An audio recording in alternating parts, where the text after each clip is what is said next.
Escalators. Moving death traps are a great form of transportation. I'm almost positive that the person who invented the escalator was a special, kind of twisted individual. Have you ever placed a 50-pound piece of luggage on an escalator and watched as it rolled down all 50 steps from the top? Yes, that happened to me. Actually, yeah. Have you ever been in an airport and thought about the number of hands that touched the black rubber handle that you were gripping onto for dear life so you don't tumble down to your death? I know it sounds crazy, but people have actually died from accidents on escalators. A total of 27 deaths have been reported in the United States alone. Let me give you some food for thought. After doing a little research, I came up with the following statistics.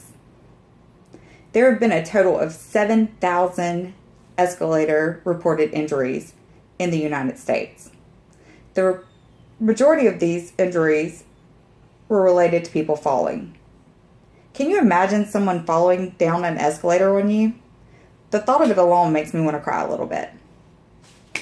Out of those 7,000 cases, 27 of those people actually died from those injuries that they received. That is not how I want to go out.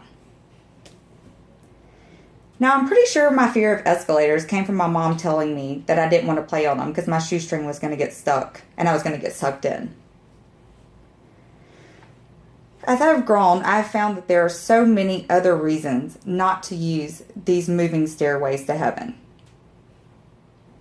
Think about the germs.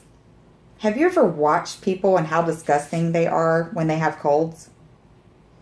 Think about all those people touching that handrail you grip onto when you touch these escalators. Think about all the different cold and flu viruses that are being passed around each year. I cannot understand why an airport would put a 5-inch step in place where you roll a 50-pound piece of luggage. If a facility is going to have an escalator as an option for you to get from point A to point B, they should also have an alternative, especially when you're carrying luggage. I had a horrible experience